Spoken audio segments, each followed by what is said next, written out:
नमस्कार शेतकरी मित्रांनो, मी रामेश्वर नवटके आपलं वेणुगंगा टेक या यूट्यूब चॅनलमध्ये स्वागत करत आहे।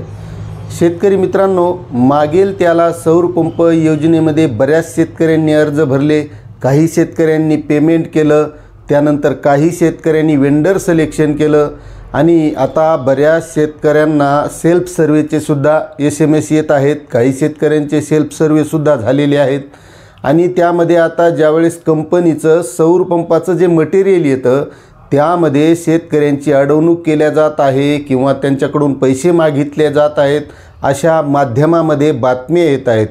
आणि त्यामधील ज्या काही गोष्टी आहेत की यासाठी खरंच पैसे द्यावे लागतात का किंवा शेतकऱ्याला पुन्हा काही पैसे भरावे लागतात का, अशी सर्व माहिती आपण आजच्या व्हिडिओमधून घेणार आहोत आणि शेतकऱ्यांची कशी फसवणूक होऊ नये याबद्दलची सविस्तर माहिती आपण घेणार आहोत।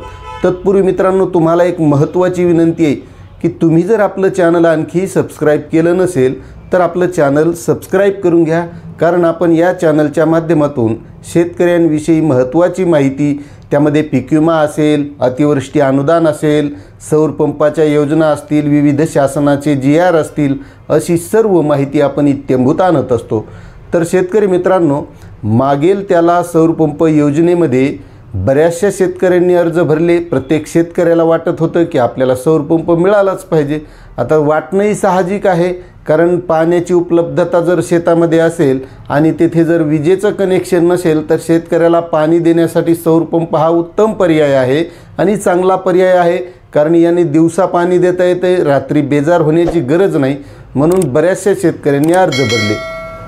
त्यानंतर काही शेतकऱ्यांना पेमेंटचं ऑप्शन आलं, त्या शेतकऱ्यांनी पेमेंट केलं आणि बरेचसे शेतकरी हे पेमेंट करायला सुद्धा पुढे येत नव्हते। त्याचं कारण असं होतं की त्या शेतकऱ्यांना वाटायचं की बाबा हे पैसे भरले तर कुठं जातात का, मग नाही भेटलं तर काय होईल, कारण कुसुममधल्या बऱ्याच शेतकऱ्यांनी पेमेंट केलं पण त्यांना आणखीही मिळालेले नाहीत। मात्र शेतकरी मित्रांनो, आपण पेमेंट केल्याच्यानंतर आपलं पेमेंट कुठंही वाया जात नाही किंवा आपलं काही त्यामध्ये नुकसान होत नाही। आपल्याला सौर पंप हा 100% मिळतोच, मात्र त्यासाठी थोडा वेळ लागतो। आता ज्या शेतकऱ्यांनी पेमेंट केलं त्यानंतर त्यांना वेंडर सिलेक्शन आलं। आता वेंडर सिलेक्शनमध्येही काही अडचणी अशा आल्या की काही कंपन्यांच्या प्रतिनिधींनी शेतकऱ्यांना फोन केले की आमच्या कंपनीचं सिलेक्शन करण्यासाठी तुम्हाला जो काही OTP येईल तो OTP सांगा, आम्ही तुम्हाला सिलेक्शन करून देतो, आम्ही सर्व फिटिंग करून देतो, आमची कंपनी अशी आहे, आमची कंपनी तशी आहे। आणि त्यामध्ये सुद्धा बऱ्याच शेतकऱ्यांनी तसं केलंही असेल, पण शेतकरी मित्रांनो तसं करायचं नाही। त्याचं कारण असं आहे की आपण ज्यावेळेस आपल्याला स्वतःला वेंडर सिलेक्शन करायचं त्यावेळेस आपल्याला त्यावर बऱ्याचशा कंपन्या दिसतात आणि त्यामधून मग आपल्याला स्वतःला जी चांगली कंपनी वाटेल अशी कंपनी आपल्याला निवडता येते। पण त्यामध्ये जर समजा त्या कंपनीच्या मनावर निवडलं तर ती कंपनी त्यांची स्वतःचंच निवडेल ना, मग उद्या ती कंपनी कशी आहे, कशी चालते, त्यांची मोटर किंवा त्यांची सेवा कशी आहे आपल्याला काही माहीत नसते। त्यामुळे आपण आपल्या मनाने निवडायचं आहे। आता ज्या शेतकऱ्यांनी निवडलं आता त्या शेतकऱ्यांना सौर पंप मिळणार आहे। बरं, निवडण्यामध्ये बरेच शेतकरी काय झाले की दुसऱ्या ज्या कुसुममध्ये कंपन्या होत्या त्या कंपन्या त्यामध्ये दिसत नसल्यामुळे ते वाट पाहत बसले। आता वाट पाहत बसले तर त्याच्यात झालं असं की कंपन्या कमी होत गेल्या, म्हणजे ज्यांचं टार्गेट कमी आहे त्यामधून पोर्टलवरून निघून गेल्या आणि मग 1, 2, 3च कंपन्या राहिल्या, मग त्यामधूनच निवडण्याचा पर्याय उपलब्ध राहिला। बरं, आता निवडावं लागलं त्यांना, कारण जर पूर्ण कोठा संपला तर पुन्हा कधी येईल, म्हणून बऱ्याच शेतकऱ्यांनी तिथे सुद्धा निवड केली।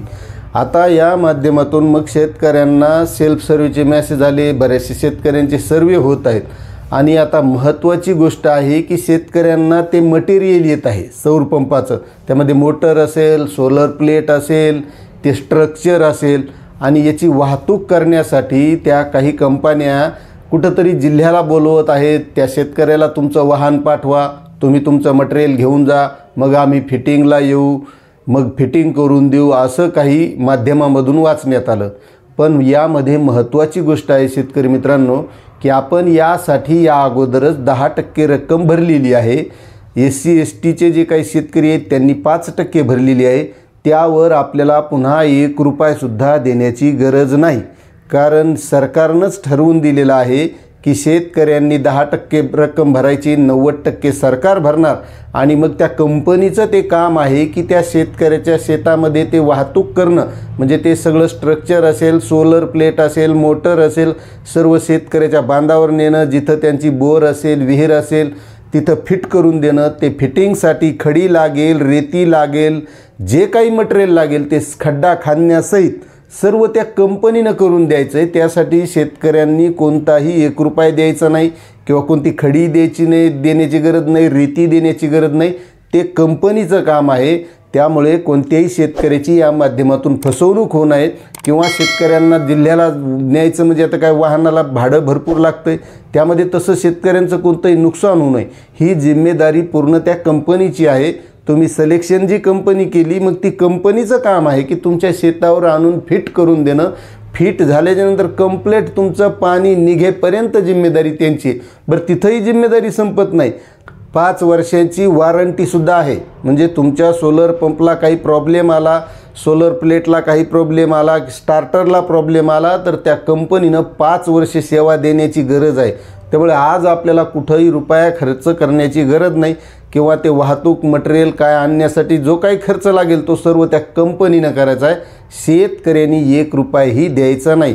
म्हणून शेतकरी बांधवांनो हे लक्षात घ्या की कुठेही आपलं नुकसान होणार नाही याची आपण काळजी घ्यायची। त्या कंपनीचं काम आहे आपल्या शेतात आणून देण्याचं।